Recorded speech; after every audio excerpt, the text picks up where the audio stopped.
Hi guys, what's going on and welcome to Kingdom Under Fire 2.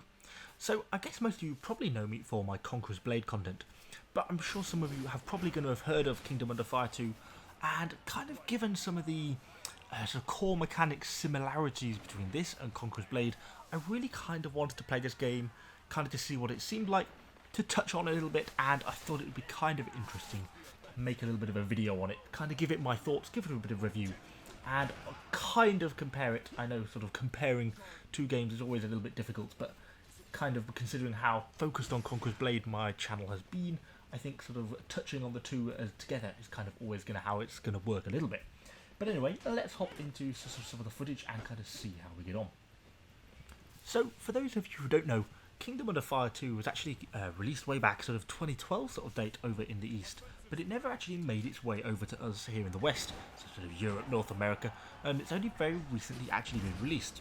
Although it has undergone quite a few updates kind of in and around then, so it doesn't really feel like a 2012 game. And perhaps its main selling point is this sort of combination of real-time strategy and MMO sort of joined into one. And now, I mean, from that alone, you should probably be starting to hear the similarities between this and Conqueror's Blade.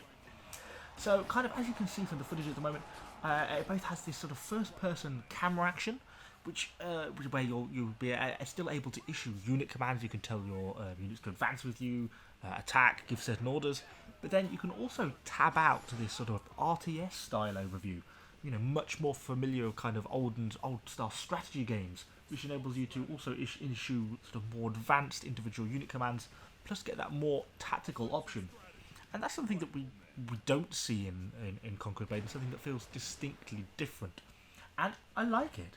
I really like this RTS element, the fact you can tab easily between this sort of first-person hero view, you know, fighting in a large group of enemies, dealing large amounts of damage, etc., etc., and then be able to tab out, issue individual unit commands, sort of get a sizing, get a feel for the battle, and fight from that more strategic general type element if you want to.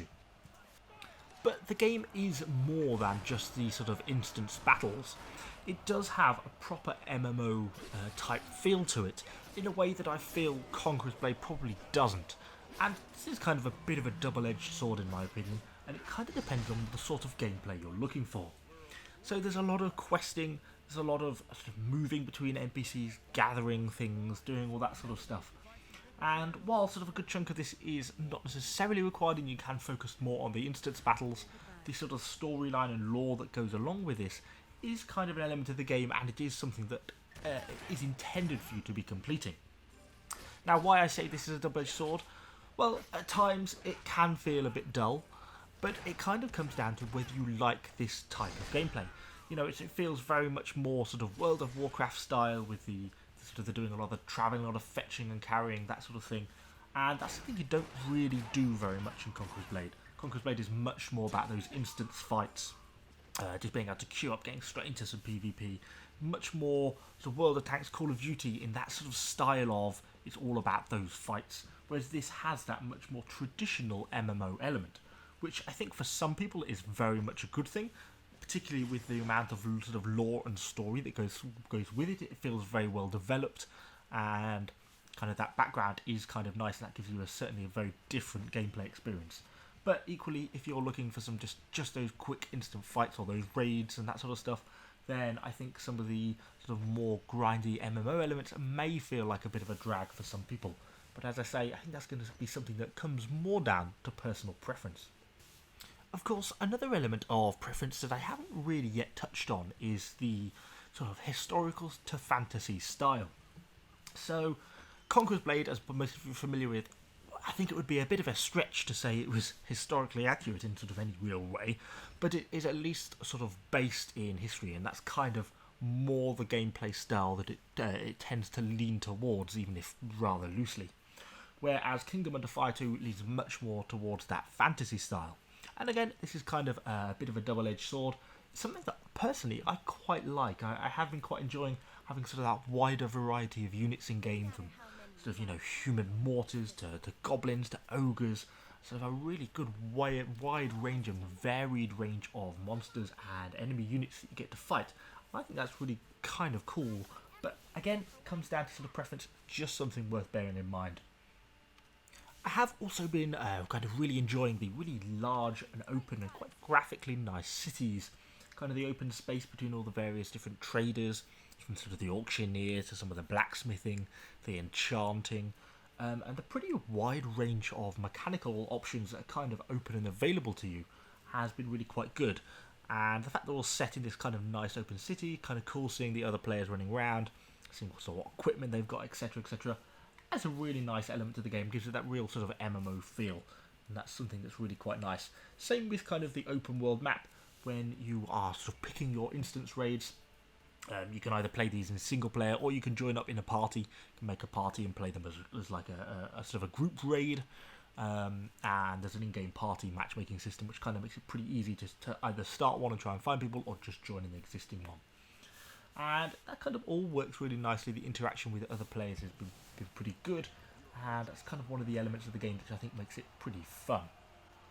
But what this game is all about is the large-scale sort of RTS battles, the large-scale pitch battles where you have multiple people involved, where you have sort of vast hordes of humans or elves or other creatures sort of pitching against each other, and you kind of get to throw yourself in as sort of a first stage hero on the ground, getting stuck into these large fights, focusing on using your hero abilities to try and take down some of the higher level monsters, trying to focus on some of the enemy bosses and that sort of thing, while at the same time, you can't just be thinking about that, because you also need to tab out and have a look from a sort of tactical point of view. Are your archers being overrun? Are you being outflanked on some of the different angles?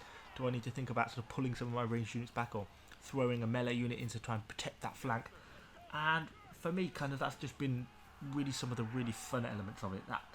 That sort of tabbing between that changing between sort of that commander general type mode, and then sort of jumping straight into the hero mode and going back down to hacking and slashing with my sword, is kind of what this game is all about. That's kind of its core mechanic that defines it. So then I guess that leads back to sort of the original question. Well, assuming, depending on what I end up titling this video, but it's going to be something like, how does it compare to Conqueror's Blade? And elements of it do. I feel like when I'm in that first person commander view like I am now, where I'm running around and I'm also issuing some basic troop orders, follow me, hold this position, attack there, archers fire at will, this sort of stuff, that feels a lot like Conqueror's Blade in a way, particularly when you're commanding a couple of units. And even though you only get one to command in Conqueror's Blade, that couple, it still functions quite nicely, and you feel like a small scale general on the ground. When the number of units starts to increase, when sort of you start to get outflanked and other elements start to come into it, the fact that you can use that sort of strategic general mode to then also issue orders rather than just see the map and that sort of thing, that does add an extra element to it, which I enjoy. So yeah, all in all, does it compare to Conqueror's Blade? Loosely. Elements of it do.